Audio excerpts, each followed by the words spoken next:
nangyari na ba kay Bongbong? Kung halimbawa, sinabi ko, alam mo, ang sarap pugutan ng ulo nito. May mga video ako ng ganun. And then kinaumagahan si Bongbong, nakita mo pugot na yung ulo. So sinong suspect? Siya.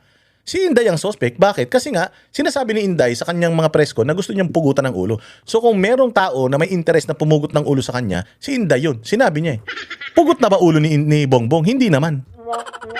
Diba? Pwede mo lang gamitin yung testimonya ni Inday Sara na gusto niyang gilitan ng leeg si Bongbong. Kapag natagpuan mo si Bongbong na patay, nagilit yung leeg. Eh hindi, nagja-jumping jack pa oh.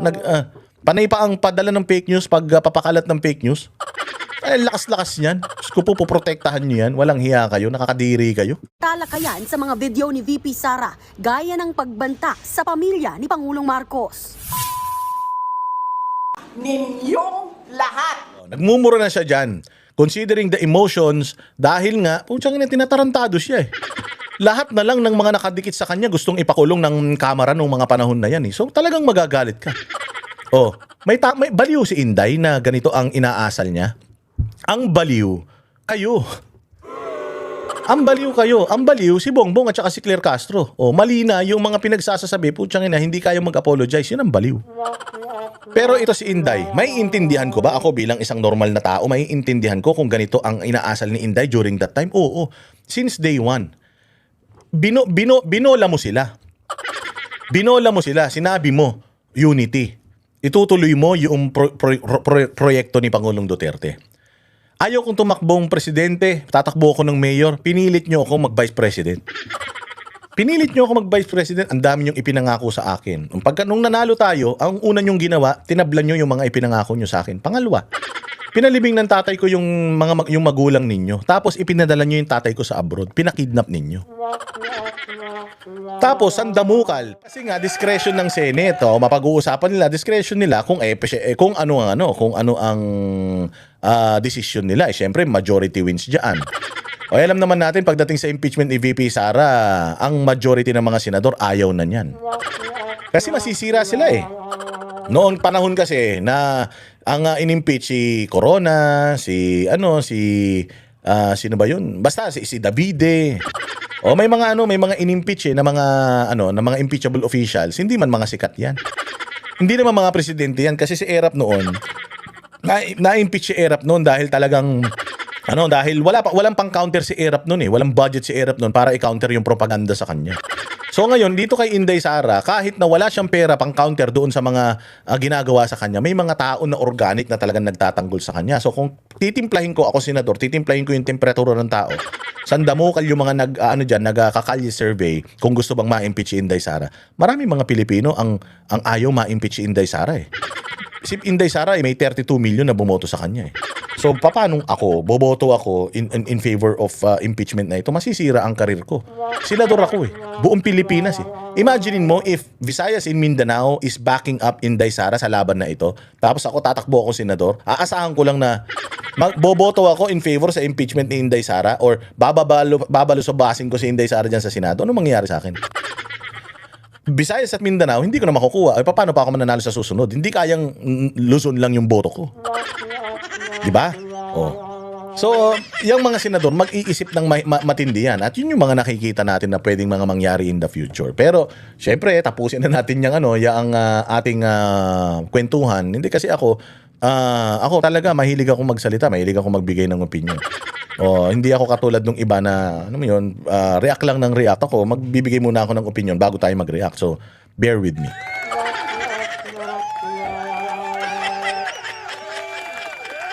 At dahil dyan, panoorin na natin yung nangyaring impeachment kahapon, ha? Ito at reaction na natin yung mga nangyaring kaguluhan dyan. Mga wala namang kakwenta-kwenta. Again, hindi ko ito pinanood. Ngayon ko pa lang din panonoorin itong balitang ito. Ating tingnan kung ano ang mga makikita nating kabulastugan dito.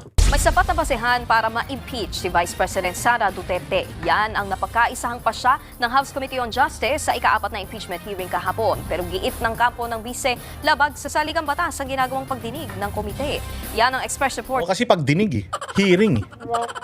Hearing kasi nga, you're only investigating or you're only looking for the probable cause. Naghi-hearing ka na. Hindi na clarificatory questions eh. Nagte-testify na eh.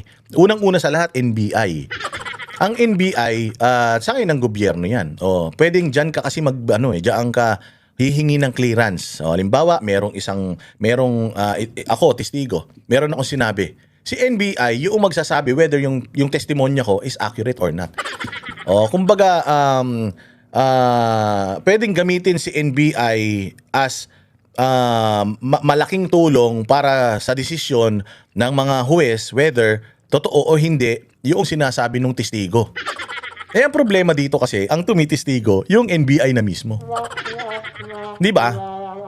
Hindi yung NBI na mismo. So parang sinasabi na ng NBI na may kasalanan talaga itong si Inday Sara. So ako bilang judge, kanino ako ngayon magtatanong? Kung ikaw na mismo nag-aakusa na kay Inday Sara. 'Di ba? Kanino ako bilang huwes, kanino ako ngayon kukuha ng pagdidesisyonan ko whether tama o hindi or may basihan yung demanda nila or wala.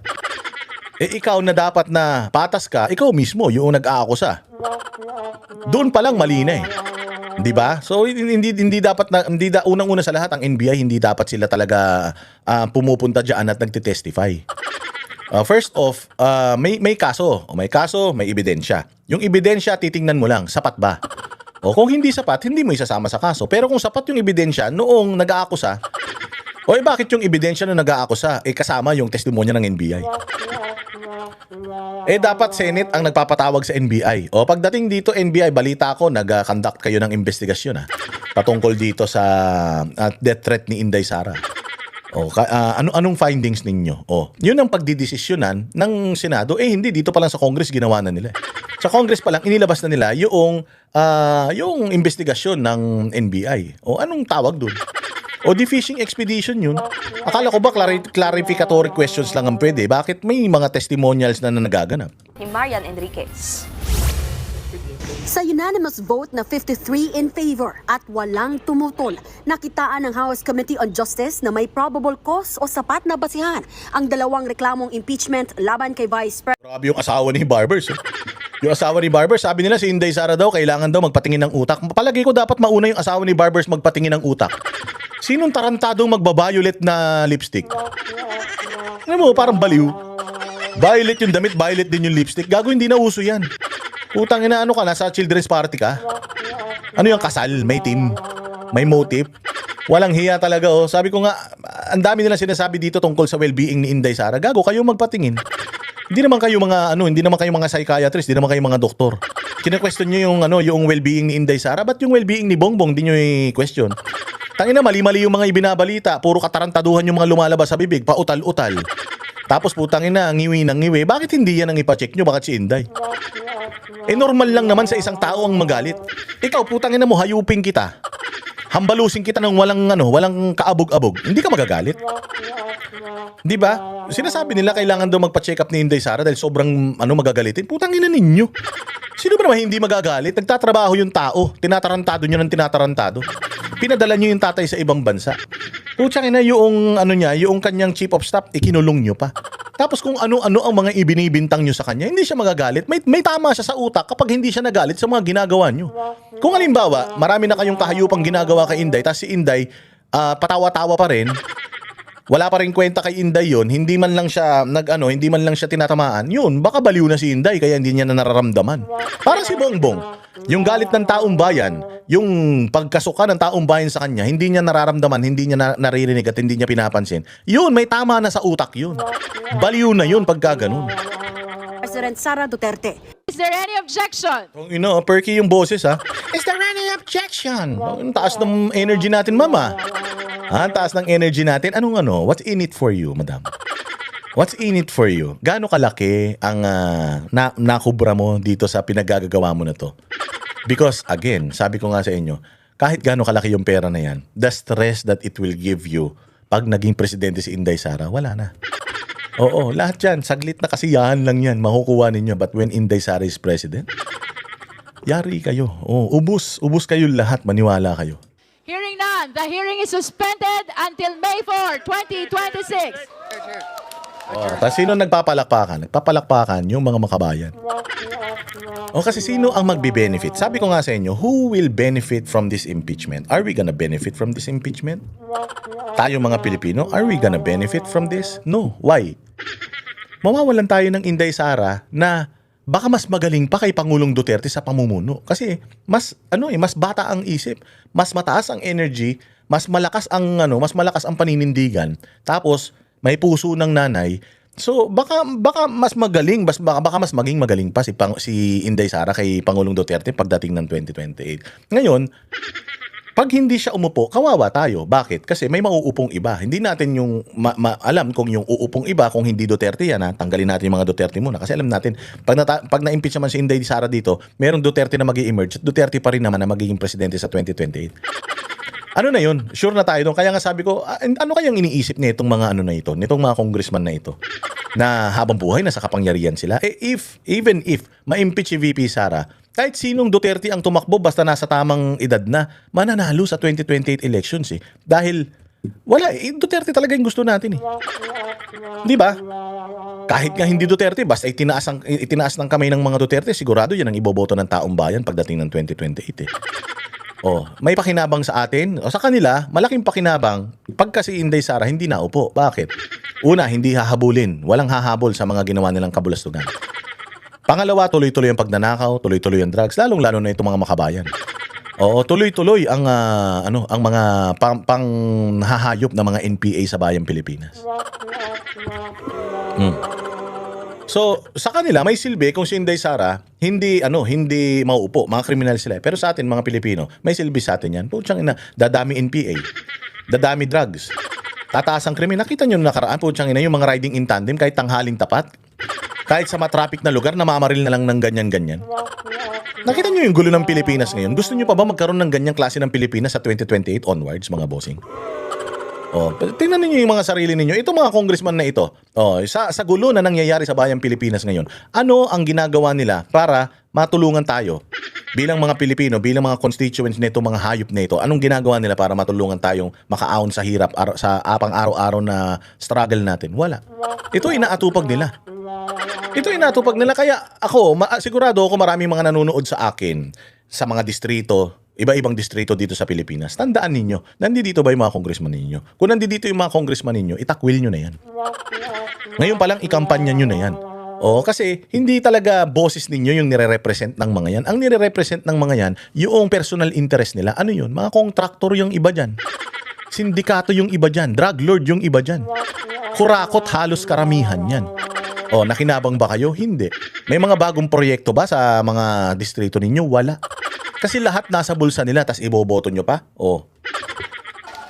Kumbinsido silang may nangyaring pang-aabuso sa kanyang confidential funds. May hindi pagdedeklara ng tama sa kanyang Statement of Assets, Liabilities and Net Worth o SALN dahil hindi tugma sa bilyon-bilyong piso. Yun ang meron daw, ang kinakaso nila kay Inday Sara ay una, meron daw pagwaldas ng kanyang confidential funds. Confidential funds. Sigurado ako pag nanalo si Inday, bubuksan niya lahat ng confidential funds. At sigurado ako yung mga confidential funds noon, retroactive to. Mga confidential funds noon na hindi klaro, sigurado ako bubuksan niya yan. Sigurado ako dyan. So confidential funds yan, nasagot na yan eh.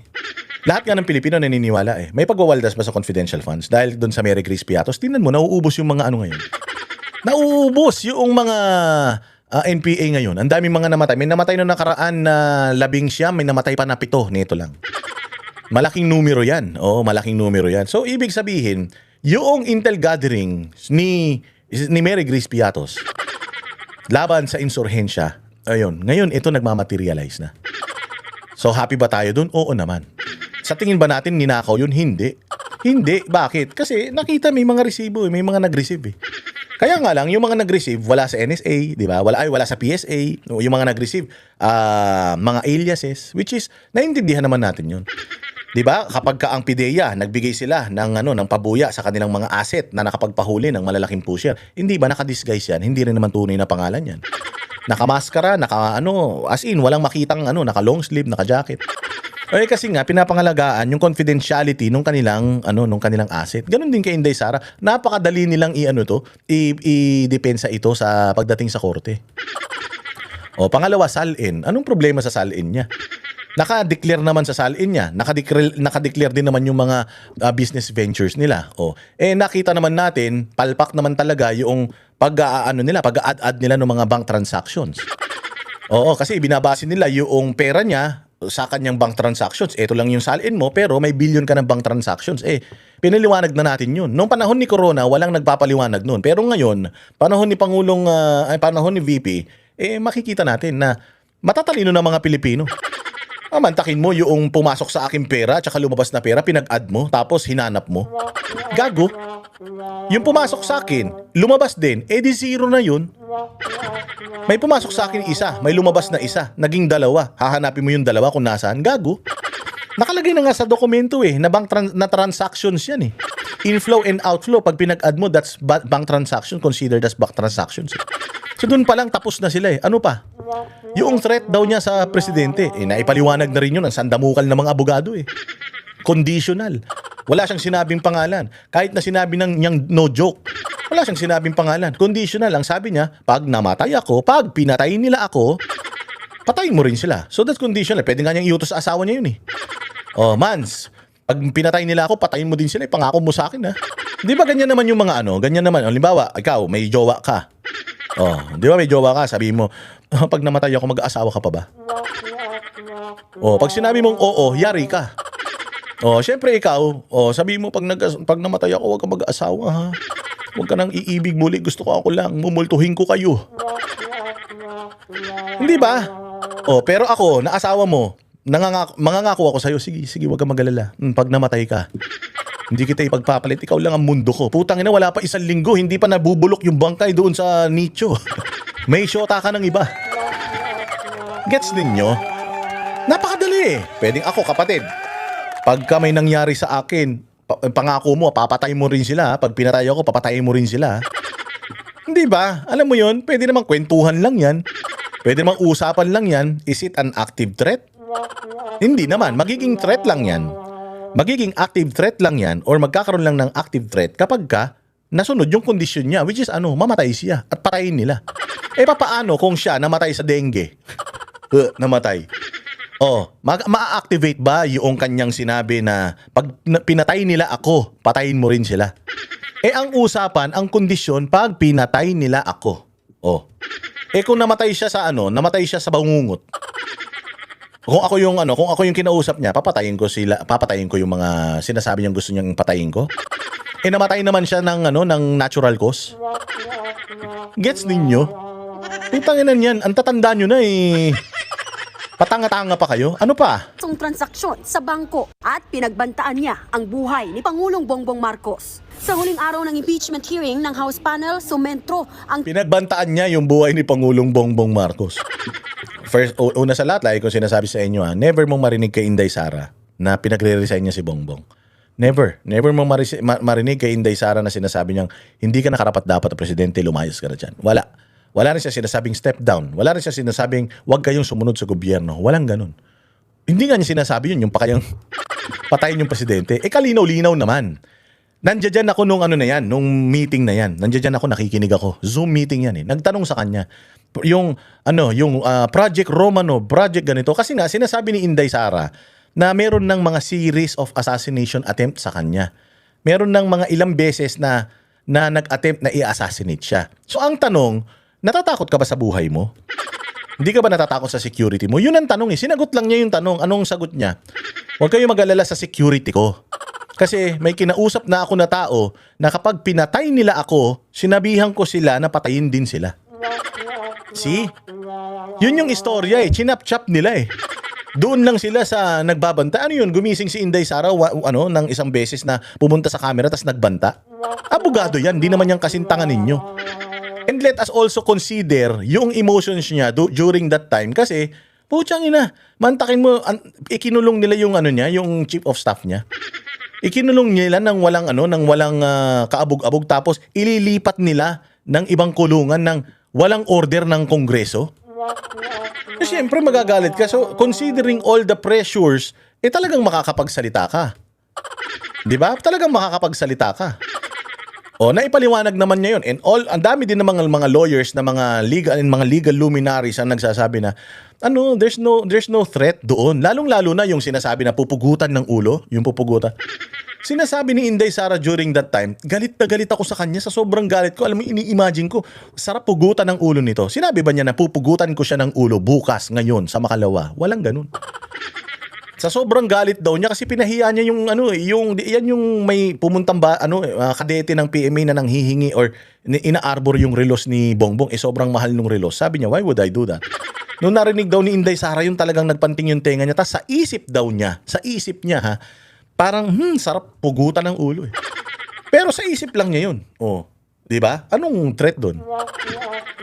May nangyari na ba kay Bongbong? Kung halimbawa, sinabi ko, alam mo, ang sarap pugutan ng ulo nito. May mga video ako ng ganun. And then kinaumagahan si Bongbong, nakita mo, pugot na yung ulo. So, sinong suspect? Siya. Si Inday ang suspect. Bakit? Kasi nga, sinasabi ni Inday sa kanyang mga press ko na gusto niyang pugutan ng ulo. So, kung merong tao na may interest na pumugot ng ulo sa kanya, si Inday yun. Sinabi niya eh. Pugot na ba ulo ni Bongbong? Hindi naman. Di ba? Pwede mo lang gamitin yung testimonya ni Inday Sara na gusto niyang gilitan ng leeg si Bongbong. Kapag natagpuan mo si Bongbong na patay, naggilit yung leeg.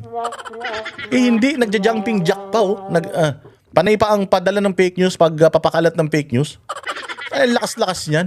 Kung puprotektahan niyo yan, walang hiya kayo, nakakadiri kayo. Talakayan sa mga video ni VP Sara, gaya ng pagbanta sa pamilya ni Pangulong Marcos.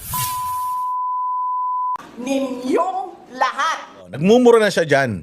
Considering the emotions, dahil nga, putsang ina, tinatarantado siya eh. Lahat na lang ng mga nakadikit sa kanya gustong ipakulong ng kamera nung mga panahon na yan eh. So talagang magagalit ka. May baliw si Inday na ganito ang inaasal niya. Ang baliw, kayo. Ang baliw kayo. Ang baliw si Bongbong at saka si Claire Castro. Mali na yung mga pinagsasasabi, putsang ina, hindi kayo mag-apologize. Yun ang baliw. Pero ito si Inday, may intindihan ko ba ako bilang isang normal na tao, may intindihan ko kung ganito ang inaasal ni Inday during that time? Oo. Since day one. Binola mo sila. Binola mo sila. Sinabi mo, unity. Itutuloy mo yung proyekto ni Pangulong Duterte. Ayaw kong tumakbong presidente, tatakbo ako ng mayor, pinilit nyo ako mag-vice president. Pinilit nyo ako mag-vice president, ang dami nyong ipinangako sa akin. Nung nanalo tayo, ang una nyong ginawa, tinablan nyo yung mga ipinangako nyo sa akin. Pangalawa, pinalibing ng tatay ko yung magulang ninyo. Tapos ipinadala nyo yung tatay ko sa abroad. Pinakidnap ninyo.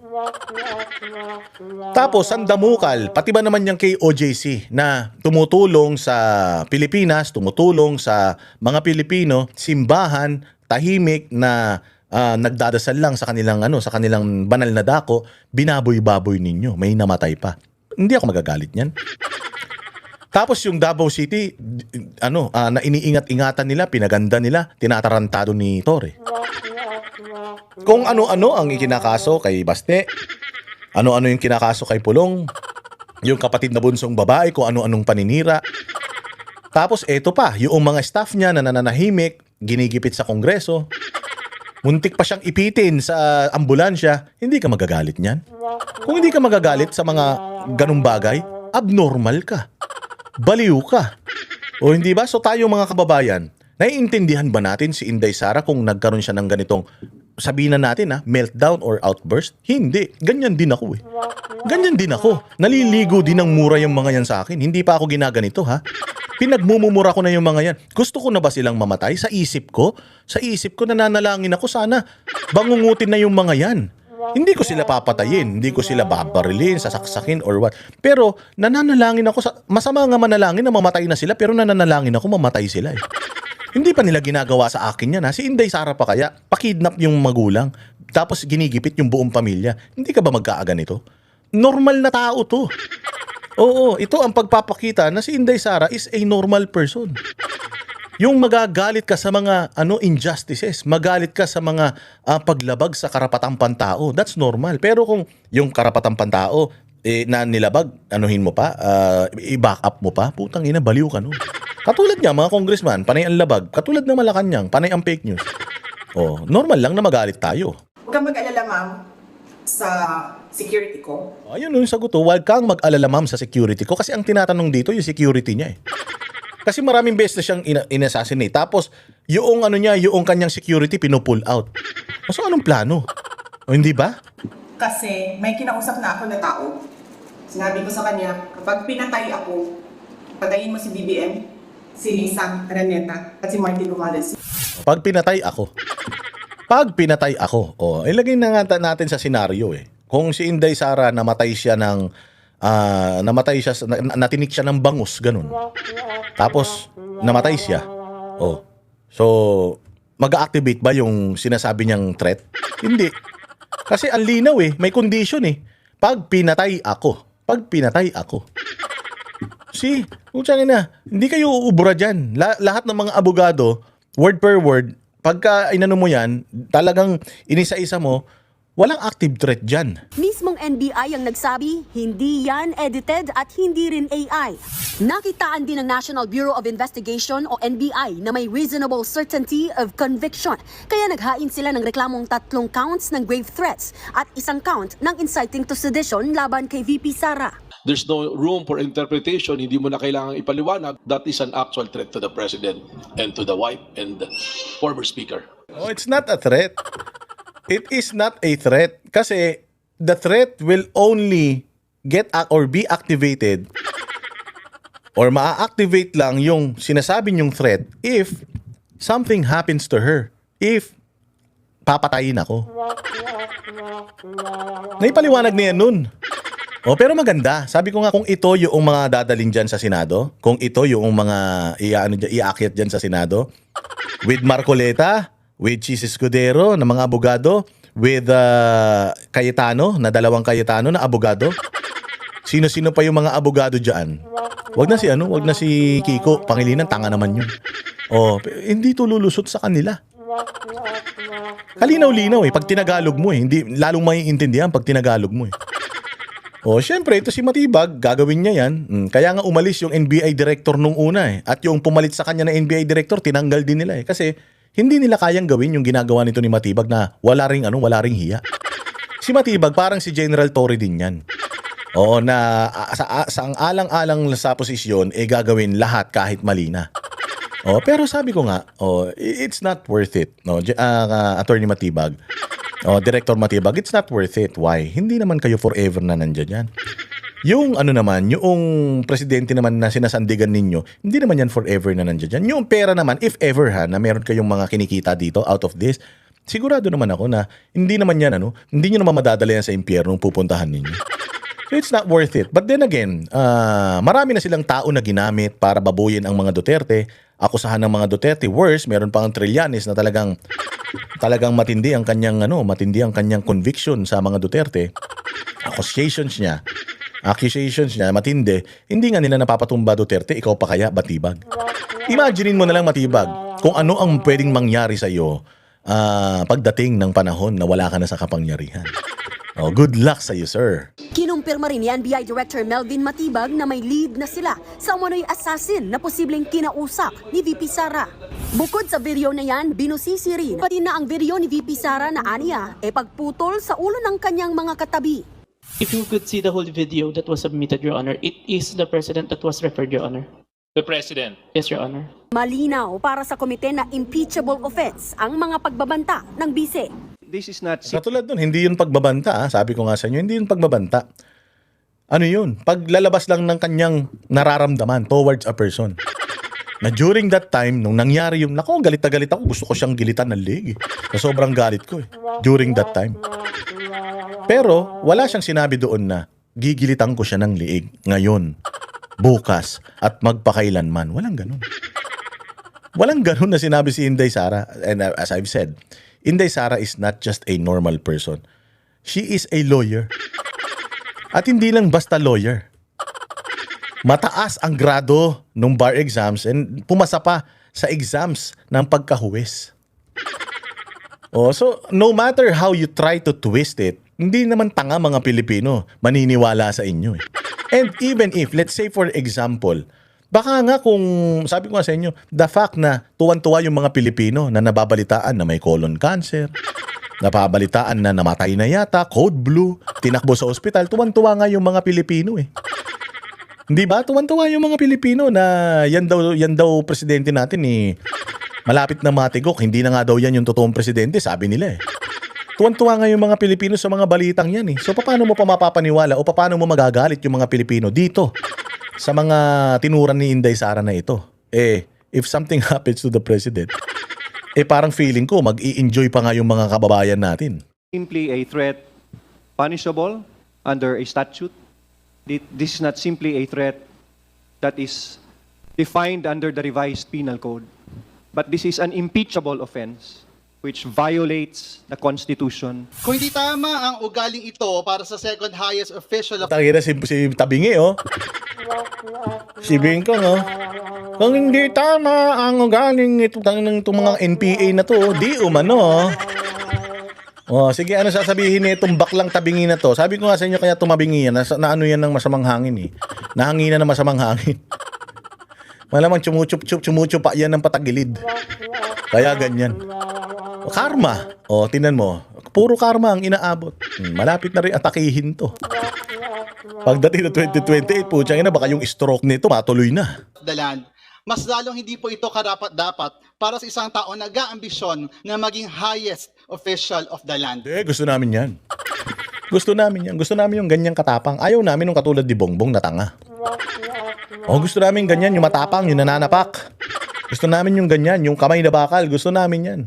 Kayo lang ang may ayaw. Kasi nga, kapag ganyang kainit ang ulo ng presidente, lalong-lalo na sa mga komunista, putang ina, hindi na kayo makapag-recruit na naman. Yari na naman kayo. Mauubos na ang lahi nyo. 6 na taon na tutugisin na naman niya ang mga na-recruit ninyo para mag-rebellion sa Pilipinas. Dapat nga kayo ang wala talaga eh. Kayo talaga ang wala kasi sinabi na nga ni Joma Sison na kayo daw ay legal front ng CPP-NPA-NDF, which is yung armadong grupo ng mga komunista. Dapat nga kayo ang wala dyan eh. So, hindi natin alam bakit nandito pa itong mga to. Samantala, lumutang ulit sa pagdinigang mahiwagang green box ng Bureau of Internal Revenue. Laman niyan ang income tax returns ni VP Sara at ng mister niyang si Attorney Man Scarpio.